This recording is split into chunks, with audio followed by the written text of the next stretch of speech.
Hi hello Aswathi's family വ്ളോഗിൻ്റെ പുതിയൊരു വീഡിയോയിലേക്ക് എല്ലാവർക്കും സ്വാഗതം. അപ്പോൾ നമ്മൾ നിലമ്പൂർ എടക്കര ഭാഗത്തുള്ള കല്യാണ വീടുകളിലൊക്കെ ഉണ്ടാക്കുന്ന ഒരു പക്ക ഫിഷ് കറിയാണ് കേട്ടോ നമ്മളിന്ന് ഉണ്ടാക്കാൻ പോകുന്നത്. അപ്പോൾ അതിനായിട്ട് നമുക്ക് എന്തൊക്കെ വേണമെന്ന് നോക്കാം. അപ്പോൾ ഇതാ ഞാനൊരു വലിയ 2 കുടം വെളുത്തുള്ളിയാണ് എടുത്തിട്ടുള്ളത്. അത് നന്നായിട്ട് അരിഞ്ഞെടുക്കുക. അതുപോലെ തന്നെ ഇഞ്ചി, ഇതാ വലിയൊരു കഷ്ണം ഇഞ്ചി തന്നെ എടുത്തിട്ടുണ്ട്. അതും നല്ല ചെറുതായിട്ട് ഫൈനായിട്ട് നമുക്ക് അരിഞ്ഞെടുക്കാം. ഇത് രണ്ടും കൂടെ ഇത്രത്തോളം വരും കേട്ടോ. അത്യാവശ്യം നല്ല ക്വാണ്ടിറ്റിയിൽ തന്നെ നമുക്ക് വേണം. ഇതാ നമുക്കിവിടെ കിട്ടിയിട്ടുള്ളത് ചൂരമീനാണ് കേട്ടോ. അപ്പോൾ കല്യാണ വീടുകളിലൊക്കെ ആണെങ്കിൽ അത് കേതള്, ഓലമീൻ, നെയ്മീനൊക്കെ വെച്ചിട്ടാണ് കേട്ടോ കറി ഉണ്ടാക്കുക. നമ്മളിവിടെ എടുത്തിട്ടുള്ളത് 500 ഗ്രാം ചൂരമീനാണേ. അപ്പോൾ നമുക്ക് ഫ്ലെയിം ഓൺ ചെയ്തിട്ട് ചട്ടി വെക്കാം. ഈ മൺചട്ടി ഞാൻ സ്ഥിരമായിട്ട് ഇവിടെ മീൻകറി വെക്കാൻ എടുക്കുന്ന ചട്ടിയാണേ. അപ്പോൾ ചട്ടി നല്ലോണം ചൂടായതിന് ശേഷം നമുക്കതിലേക്ക് വെളിച്ചെണ്ണ ചേർത്ത് കൊടുക്കാം. അപ്പോൾ ഇതൊരു പക്ക നാടൻ ഫിഷ് കറി ആയതുകൊണ്ട് തന്നെ ഇതിൽ അത്യാവശ്യം വെളിച്ചെണ്ണ നമ്മൾ ചേർക്കണം കേട്ടോ, അല്ലെങ്കിൽ കറിക്ക് ടേസ്റ്റ് ഉണ്ടാവില്ല. അപ്പോൾ അത്യാവശ്യം നല്ലോണം തന്നെ വെളിച്ചെണ്ണ ചേർത്ത് കൊടുക്കുക. വെളിച്ചെണ്ണ ചൂടായതിന് ശേഷം 1 ടീസ്പൂൺ കടുകും ഉലുവയും ചേർക്കണം കേട്ടോ. അത് വീഡിയോയിൽ നമുക്ക് മിസ്സായിപ്പോയി.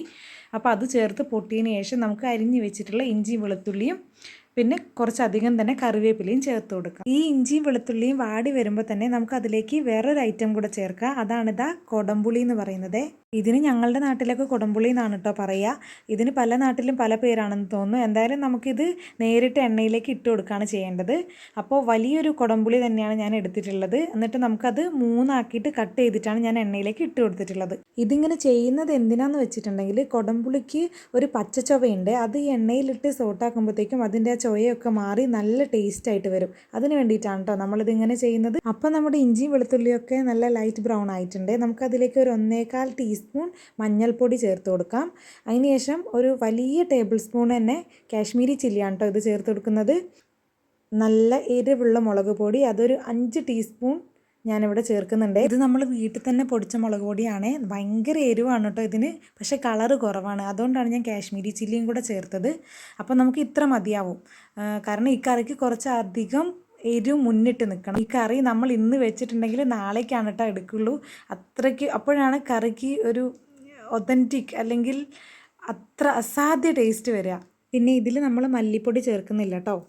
പിന്നെ ഇതാ പൊടികളൊക്കെ നല്ലോണം മൂത്ത് വന്നിട്ടുണ്ടെങ്കിൽ നമുക്ക് ഇതിലേക്ക് ആവശ്യത്തിനുള്ള വെള്ളം ഒഴിച്ചു കൊടുക്കാം. പിന്നെ ഒരു കാര്യം പ്രത്യേകം ശ്രദ്ധിക്കണം, ഈ കറി നമ്മൾ ഒരുപാട് ചാറായിട്ടല്ല വെക്കുക, നല്ല കുറുകിയ ചാറോട് കൂടിയിട്ടുള്ള കറിയാണ് കേട്ടോ ഇത്. ആവശ്യത്തിനുള്ള വെള്ളം ഒഴിച്ച് നമുക്കൊരു അടപ്പ് വെച്ച് മൂടി നല്ലോണം തിളയ്ക്കുന്നത് വരെ വെയിറ്റ് ചെയ്യാം. അപ്പോൾ നല്ലോണം തിളച്ച് വന്നതിന് ശേഷം നമുക്കിതിലേക്ക് ആവശ്യത്തിനുള്ള ഉപ്പിട്ട് കൊടുക്കാം. അപ്പോൾ കറിക്കും മീനിനും എല്ലാത്തിനും കൂടിയുള്ള ഉപ്പ് നമ്മൾ ഇപ്പോഴാണ് ഇട്ട് കൊടുക്കുക കേട്ടോ.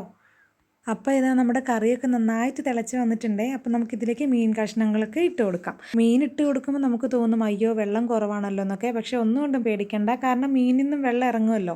പിന്നെ നമ്മൾ അടച്ച് വെച്ചും കൂടിയാണ് വേവിക്കുന്നത്. അപ്പോൾ ഇതാ നമ്മൾ തവി വെച്ചിട്ട് മീൻ നല്ലോണം ലെവലാക്കി കൊടുക്കുക. അത് ചാറിലേക്കൊക്കെ ആക്കി നല്ല നികത്തി ലെവലിലാക്കി കൊടുത്തിട്ട് നമ്മൾ ഫ്ലെയിം പ്രത്യേകം ശ്രദ്ധിക്കുക, നല്ല ഹൈ ഫ്ലെയിമിൽ തന്നെ വെക്കണം. മീൻ ഇടുമ്പോഴൊക്കെ ഫ്ലെയിം നല്ല ഹൈ ഫ്ലെയിമിൽ തന്നെ ആയിരിക്കണം.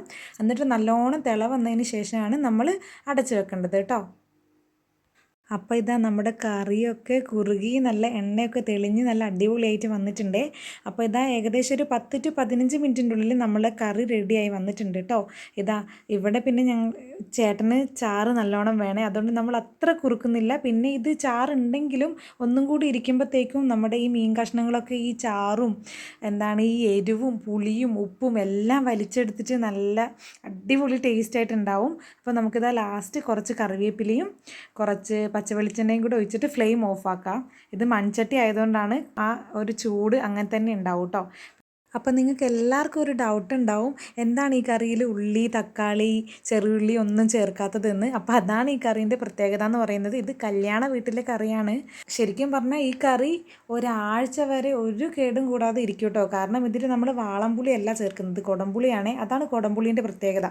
ഓരോ ദിവസവും കൂടുന്തോറും അതിൻ്റെ ടേസ്റ്റ് കൂടുകയും അതുപോലെ തന്നെ ഫിഷ് നല്ല നല്ല ടെമ്പറായിട്ട് നല്ല സോഫ്റ്റായി നല്ല ടേസ്റ്റോടു കൂടി ഇരിക്കും. പിന്നെ ഇതാ നിങ്ങളോട് പറയാനൊരു കാര്യം വിട്ടുപോയിട്ടുണ്ടായിരുന്നേ. ഇത് ഞാൻ വീട്ടിൽ റെഡിയാക്കി വെച്ചിട്ടുള്ള ജിഞ്ചർ ഗാർലിക് പേസ്റ്റാണ്. അപ്പോൾ ഇത് നമ്മൾ എളുപ്പപ്പണിക്ക് വേണ്ടിയിട്ടാണ് ഇത് ചെയ്തു വെക്കുന്നത്. അപ്പോൾ നമ്മൾ ഈ കറിക്ക് നമ്മളിത് ഉപയോഗിക്കില്ല കേട്ടോ. നമ്മൾ ഫ്രഷ് ആയിട്ടുള്ള ഇഞ്ചിയും വെളുത്തുള്ളിയാണ് ഈ കറിക്ക് ഉപയോഗിക്കുക. എന്നാലും കറിക്ക് നല്ല ടേസ്റ്റ് ഉണ്ടാവും. ശരിക്കും ചെറിയച്ഛൻ്റെ മോളുടെ കല്യാണത്തിന് പോയപ്പോൾ അവിടെ വെച്ചിട്ടാണ് ഈ കറി ഞാൻ ആദ്യമായിട്ട് കഴിക്കുന്നത് കേട്ടോ. കറി കഴിച്ചപ്പോൾ തൊട്ട് തന്നെ ഞാൻ മാത്രമല്ല അവിടെ ഉണ്ടായ എല്ലാവരും ഈ കറീൻ്റെ ഭയങ്കര ഫാൻസായി മാറി. എല്ലാവരും വന്നവരൊക്കെ ഇതിൻ്റെ റെസിപ്പി ചോദിച്ച് എഴുതി വാങ്ങിയിട്ടൊക്കെയാണ് കേട്ടോ പോയത്. ഞാനും ഇതിൻ്റെ റെസിപ്പി അപ്പം തന്നെ ചോദിച്ച് വാങ്ങി. എന്താ പറയണ്ടേ, ഒന്നും പറയാനില്ല. അത്രയ്ക്കും ടേസ്റ്റ് എന്ന് പറഞ്ഞാൽ അത്രയ്ക്കും ടേസ്റ്റ്. ഞാൻ വെറുതെ പറയുന്നതല്ല. നിങ്ങൾ വിചാരിക്കുന്നുണ്ടാവും ഇത് എന്തിനാണ് ഇത്ര വെളുത്തുള്ളി ഇത്ര ഇഞ്ചിയൊക്കെ ചേർക്കുന്നതെന്ന്. അതിൻ്റെ ഫ്ലേവറും ആ കറി വെക്കുന്ന സമയത്തുള്ള അതിൻ്റെ ഒരു സ്മെല്ലും അത് കഴിഞ്ഞതിന് ശേഷം നമ്മൾ കഴിക്കുമ്പോൾ ആണെങ്കിലും ശരി, എന്താ പറയേണ്ടത്, ഒന്നും വേണ്ട, നമുക്ക് ആ ചാറ് മാത്രം മതി കഴിക്കാൻ വേണ്ടിയിട്ട്. അത്രയ്ക്കും ടേസ്റ്റാണ്. അപ്പോൾ ഞാൻ ആദ്യം പറഞ്ഞ പോലെ ഈ കറി ഒരു ദിവസം വെച്ചിട്ടൊക്കെയാണ് കഴിക്കേണ്ടത്. പക്ഷേ എനിക്ക് ഒട്ടും ക്ഷമയില്ല അങ്ങനെ വെക്കാൻ വേണ്ടി. ഞാനിതാ കറി ആയപ്പോൾ തന്നെ ചോറും കൂട്ടി കഴിച്ചിട്ടോ. അപ്പോൾ ഇനി എന്തായാലും നിങ്ങൾ ഈ റെസിപ്പി ട്രൈ ചെയ്ത് കറി എങ്ങനെയുണ്ടെന്ന് അഭിപ്രായം പറയുക. അപ്പോൾ അടുത്ത വീഡിയോ ആയിട്ട് വരുന്നത് വരെ ടാറ്റാ.